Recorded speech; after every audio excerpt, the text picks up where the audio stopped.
الذي أنعم علينا بنعمة الإيمان والإسلام. أشهد أن لا إله إلا الله وحده لا شريك له، وأشهد أن محمدا عبده ورسوله لا نبي بعده.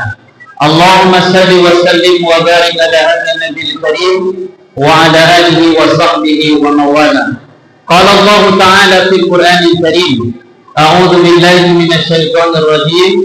يا أيها الذين آمنوا كتب عليكم الصيام كما كتب على الذين من قبلكم لعلكم تتقون. Shadaqallahul Adzim. Yang kami hormati Ketua dan Pengurus Masjid Nurul Ikhlas, Ketua dan anggota Panitia Amalia Ramadan, Imam Masjid, alim ulama, cerdik pandai, tokoh masyarakat, ibu-ibu yang hadir malam hari ini. Yang besar tak dapat sesebutkan gelar, yang kecil tak dapat sesebutkan nama. Mudah-mudahan kita yang hadir malam hari ini adalah hamba-hamba yang dimuliakan Allah Subhanahu wa Ta'ala. Amin ya rabbal alamin. Bersyukur kita kepada Allah dengan melafazkan kalimat Alhamdulillahi rabbil alamin, yang bermakna segala puji bagi Allah, Tuhan pencipta alam semesta. Dialah Allah yang Maha Ar-Rahman Ar-Rahim, yang Maha Pengasih, yang kasihnya tak pernah pilih kasih, yang Maha Penyayang, yang sayangnya tak terbilang. Hingga malam hari ini Allah masih memberikan kita nikmat yang paling besar, yakninya nikmat hidup. Sudahlah Allah beri kita nikmat hidup, disertai pula oleh Allah nikmat sehat. Ibu-ibu sehat? Bapak-bapak kami sehat? Kopi masih manis rasanya tadi? Masih ya? Itu nanti tanda sehat tuh. Lalu Allah beri pula kita nikmat kesempatan. Banyak orang yang hidup, banyak orang yang sehat, tapi tak berkesempatan datang ke masjid yang kita cintai ini. Padahal rumahnya terkadang dekat dengan masjid, karena kesempatannya tak ada. Kita yang hadir malam hari ini diberikan oleh Allah nikmat sehat beserta nikmat kesempatan. Mudah-mudahan langkah kaki, ayungan tangan kita diridhai oleh Allah Subhanahu wa Ta'ala. Amin ya rabbal alamin. Salawat dan salam tidak lupa kita ucapkan buat Nabi besar kita Muhammad sallallahu alaihi wasallam dengan lafaz Allahumma salli ala sayyidina Muhammad wa ala ali sayyidina Muhammad. Assalamu alayka ya Rasulullah, assalamu alayka ya Nabi Allah. Bapak Ibu yang dirahmati Allah, izinkan kami mubalik MDI Kota Pekanbaru dengan indeks 436 atas nama Dr. Hairul Amin. Alamat tinggal saya tak jauh dari sini, Masjid Al-A'raf. Nah, kebetulan kami juga kepala MDT Al-A'raf. Nah, sekalian mempromosi Ustaz ya, yang ingin daftar anaknya MDT Al-A'raf tahun ini gratis bukunya, gratis uang rapornya. Pokok cukup bayar daftar aja dan bisa sekolah di MDT Al-A'raf. Dari sini banyak muridnya dari MDT Al-A'raf. Saya tengok.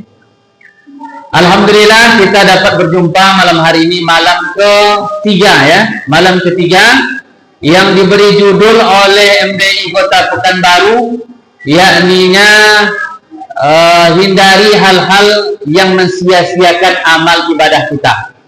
Ada tertuliskan Ustaz? Di depan ada. Baik, ibadah puasa ini akan kami sampaikan maksimalnya 15 menit nih Bu. Mohon didengar baik-baik ini. Ini macam kejar tayang nih. Ini bulan yang kita nanti-nanti, kata Ustadz yang melaporkan keuangan, sekali datang setahun. Ibadah ini hanya wajib sekali setahun. 355 hari dalam satu tahun, hanya ada 30 hari yang disebut dengan bulan suci Ramadan. Bahkan namanya saja berbeda, kita sebut dengan bulan lain. Ada kata sucinya. Padahal dari 12 bulan yang Allah tetapkan, ada 4 bulan yang hurum, bulan yang ta'zim, bulan yang mulia, yakninya bulan Muharram, Rajab, Zulqa'dah, Zulhijjah. Ini bulan takzim, bulan yang dimuliakan. Tak pernah kita panggil, tak pernah kita sebut bulan Zulhijjah dengan bulan suci Zulhijjah. Ada kita sebut dengan bulan suci Muharram? Tak ada. Ada kita sebut dengan bulan suci Rajab? Ada juga. Biasanya kita panggil kata suci dengan bulan suci Ramadan. Maka ibadah Ramadan ini hanya datang sekali setahun. Ibadah Ramadan adalah ibadah wajib. Apa hukum sholat ibadah puasa, Bu? Wajib. Nah, ini kalau dapat ibu juga dapat hadiah nanti ini. Kalau sholat 5 waktu wajib. Kenapa kalau ibu datang bulan tak sholat 7 hari selama datang haid, lalu ibu tak qada? Betul tak ibu ganti sholat itu? Betul ya? Lalu kenapa ibu kalau tak datang bulan di bulan puasa, haid, halangan, ibu wajib mengganti di hari yang lain? Betul? Berhutang ibu kan? Itulah keutamaan bulan suci Ramadan, karena dia adalah ibadahnya, wajibnya sekali dalam setahun. Dan puasa Ramadan merupakan salah satu rukun Islam. Anak-anak ustaz yang laki-laki, siapa yang hafal rukun Islam, maju sini angkat tangan. Mana? Ya betul, coba sini. Rukun Islam. Langsung dapat hadiah. Rukun Islam. Rukun Islam. 1. Membaca 2 kalimat syahadat. 2. Mendirikan sholat. 3. Berpuasa di bulan Ramadan. 4. Membayar zakat. 5. Naik haji bagi yang mampu. Siapa namanya? Walidul Arham. Kelas berapa? 1. Ayahnya datang? Belum. Belum datang ayahnya. Ya, ini hadiah. Besok bawa ayahnya. Kita doakan anak kita ini menjadi anak soleh. Amin ya rabbal alamin. Puasa ini adalah rukun Islam. Yang tak puasa dia tak Islam. Apa syarat dan ketentuan orang berpuasa sudah dibahas oleh Ustaz malam tadi. Nah, kaifiat puasa Ramadan. Jadi kita ingin puasa yang kita kerjakan yang hanya setahun sekali itu betul-betul bernilai ibadah. Tidak hanya kita mendapatkan haus dan lapar. Karena kata Nabi, banyak orang yang berpuasa tetapi yang dapat hanya haus dan lapar. Apa penyebabnya? Karena dia tidak melaksanakan ibadah puasa dengan baik sesuai dengan tuntunan syariat Islam. Jadi adik-adik ustaz yang membaca, yang menulis, isi bukunya yang pertama, supaya kita tidak sia-sia berpuasa. Pertama, perbaiki niat. Tulis, nanti ustaz tinggal jelaskan lagi. Luruskan niat. Yang kedua, menjaga lisan dan perilaku. Menjaga lisan dan perilaku. Yang ketiga adalah mengisi waktu dengan amal yang baik. Mengisi waktu dengan amal yang baik. Yang keempat, menghindari hal-hal yang membatalkan puasa. Ini kami sampaikan poinnya dulu Bu-Ibu ya, supaya anak-anak ini ada isi bukunya. Ini tak tanda tangan, nanti buku isi tak ada. Menghindarkan hal-hal yang membatalkan dan mengurangi pahala puasa. Yang kelima adalah memohon ampun kepada Allah Subhanahu wa taala. Inilah yang akan Ustaz bahas, tinggal lagi 7 menit. Yang pertama adalah supaya amal puasa kita ini bernilai baik, bernilai ibadah, tidak sia-sia, maka kita awali puasa kita ini dengan niat.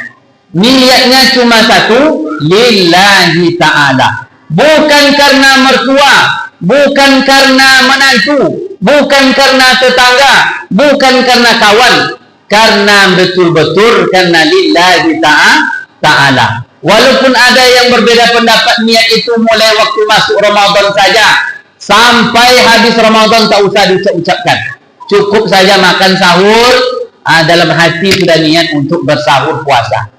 Tapi mazhab Syafi'i, untuk kelebih hati-hatian kita, tetap kita lafazkan niat. Terutama ketika kita mulai sahur, mengawali puasa kita. Terkadang juga bila kita sebelum tarawih diingatkan kita membaca niat puasa esok harinya. Anak-anak Ustaz, siapa yang hafal niat puasa beserta hati? Maju sini, laki-laki. Kalau tidak ada, perempuan. Niat puasa. Maknya boleh Ustaz enggak? Enggak, ada anak-anak aja. Kalau di Masjid Taskurun Ustaz, itu khusus untuk ibu-ibu aja. Ibu-ibu, bapak-bapak. Jadi baramai bapak-bapak datang. Tahun besok buat untuk bapak-bapak juga ya. Ada yang dapat niat puasa? Ayo maju. Cepat. Awalnya nawaitu, ayo cepat. Mana? Ya di sini.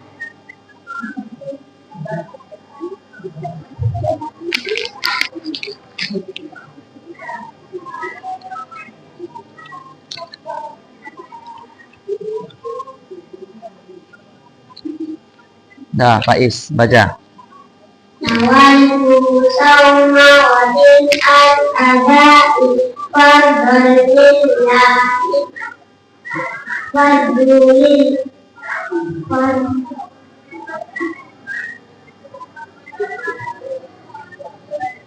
Ulang lagi. Nawaitu sawma wadin al-adai wahdi Ramadana lillahi ta'ala.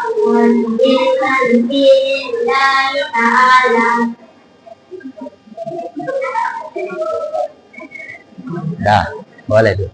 Ini murid MDTA lah. Ya, boleh duduk Faiz. Kemarin juara azan juga kamu kan? Juara azan juga di MDTA.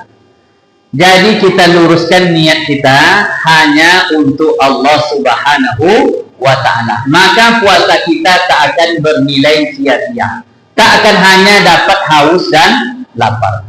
Yang kedua adalah menjaga lisan dan perilaku.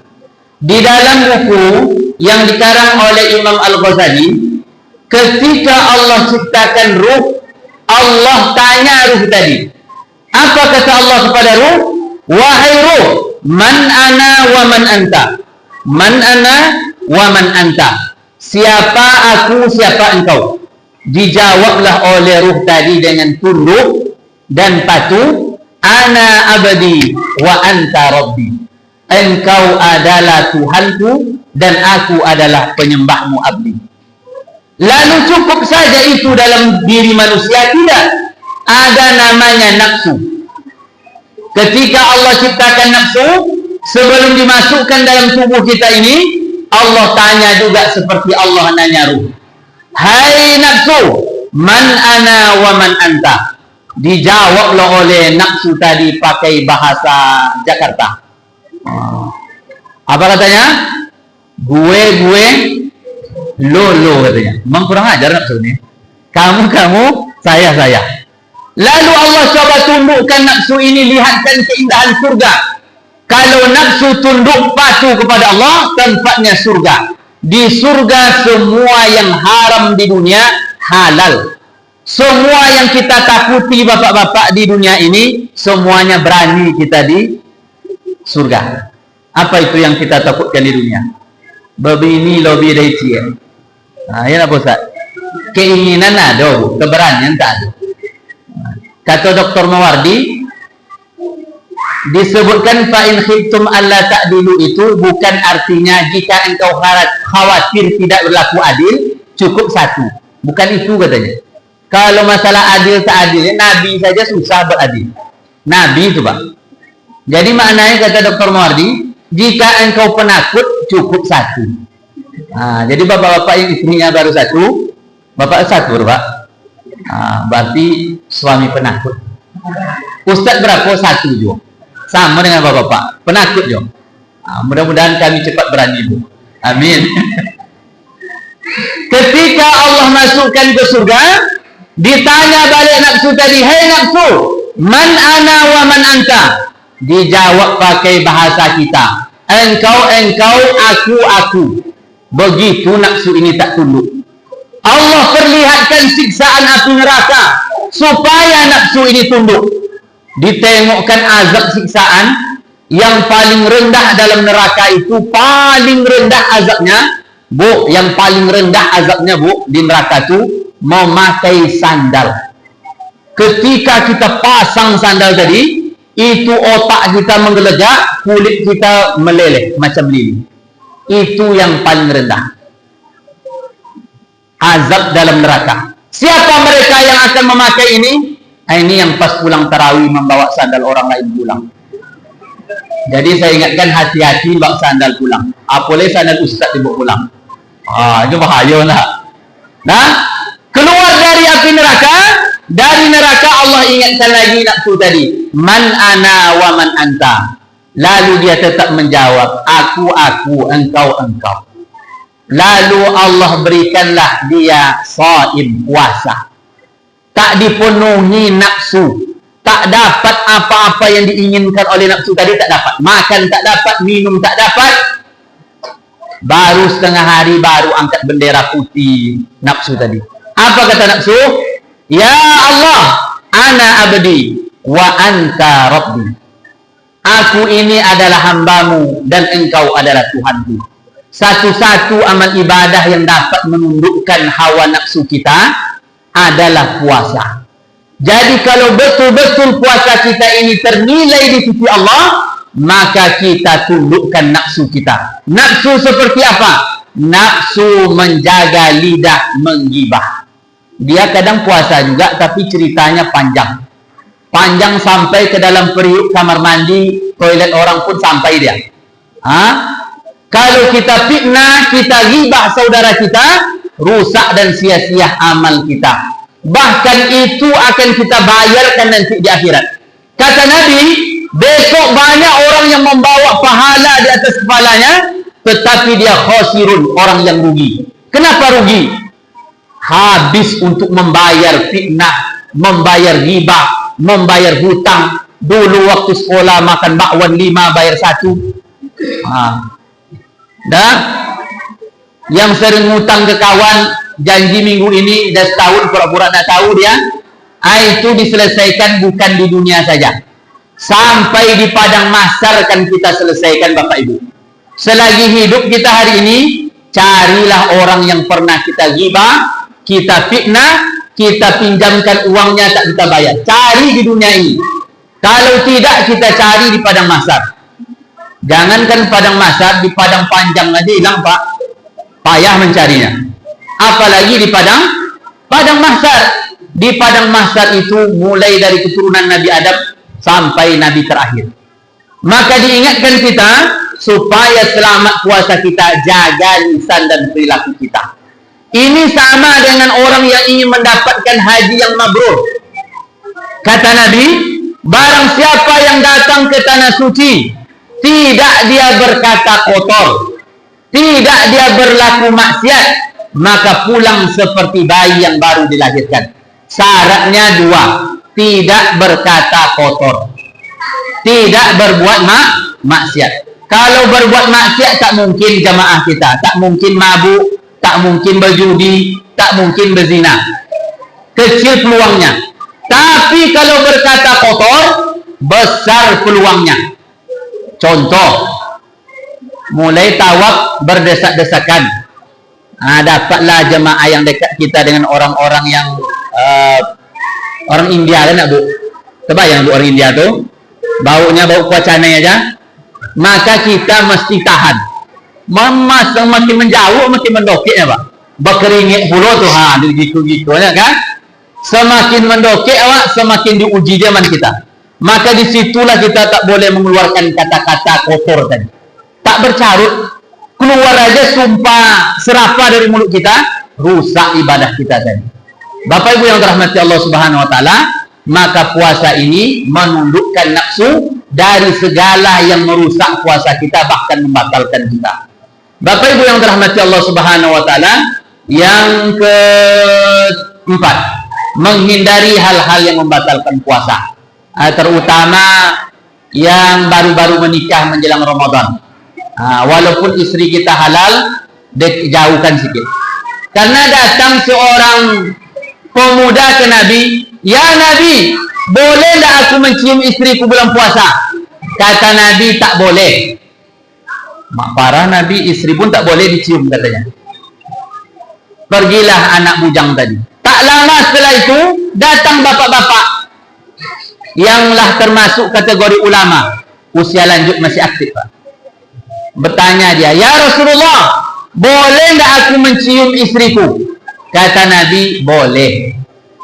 Terdengarlah dari anak bujang tadi yang baru nikah. Cemana nih Nabi? Tak adil. Saya tanya tadi boleh nak cium istri, tak boleh. Ini datang gaya ini boleh. Kata Nabi, dia ini sudah aman, terkontrol. Bahkan dia sudah termasuk dalam kategori pejuang hidup. Kalau kamu ini baru tahap pandangan hidup saja sudah lewat itu. Bahaya, jangan dekati. Berat dendanya bagi yang berhubungan suami istri di bulan puasa. Bapak Ibu yang dirahmati Allah Subhanahu wa taala, yang keempat memperbanyak amal soleh. Ibadah puasa ini banyak ibadah. Sahur ada barokah, berbuka ada barokah, solat sunat suruh, mendengarkan tausiah dan banyak lain, termasuk solat sunat tarawih. Nanti di sela-sela tarawih di masjid kita ada kopi, Ustaz. Kalau di masjid yang lain ada tuh selesai 2 rakaat ngopi dulu. Kalau kita tidak selawat ya. Kalau di masjid ini sama dengan masjid Arab. Selesai 2 rakaat diajaklah oleh Bilal, "Allahumma salli ala Sayyidina Muhammad sallallahu alaihi." Sekali kita berselawat 10 kali Allah balas. 3 kali diulang Bilal, 30 kita dapat pahala. Yang terakhir adalah banyak berdoa. Banyak berdoa. Inilah kajian kita malam hari ini menjelang solat sunat tarawih. Masih ada untuk 2 perempuan. Anak-anak Ustaz, sebutkan siapa yang dapat menyebutkan 2 yang dapat membuat pahala puasa kita sia-sia. Maju ke depan cepat. Yang perempuan. Kalau tidak ada, bawa neneknya. Ayo maju. Ini anak-anaknya tuh anak gadis ini. Anak gadis ya. Ayo maju. Yang satu lagi, ini kan 2. Siapa dapat menyebutkan 3 setelah yang 2 ini, selain 2 ini? Maju depan. Ya, 2 saja. 1 tuh. 1 baru tuh. 1 lagi. Sebelum puasa kita ngapa? Sebelum berpuasa kita ngapain? Baca nih. Ya, niat dan yang tadi ya. Benar. Oke. Dia jawab niat dengan lurus, kemudian menjauhi perkataan kotor dan perilaku yang tidak baik. 3 lagi, siapa yang dapat? Ya. Ini dah lebih dari 15 menit lah, dah 20 menit. Ada? Yuk maju. Ya, maju sini. Yuk sini. Kalau tidak dapat 3, 2 boleh 2. Tak ada nampaknya Ustaz. Oke, cukup. Padahal Ustaz tambah nih nanti. Demikian yang dapat disampaikan. Mohon maaf atas segala kekurangan. Terima kasih atas segala perhatian. Wassalamualaikum warahmatullahi wabarakatuh.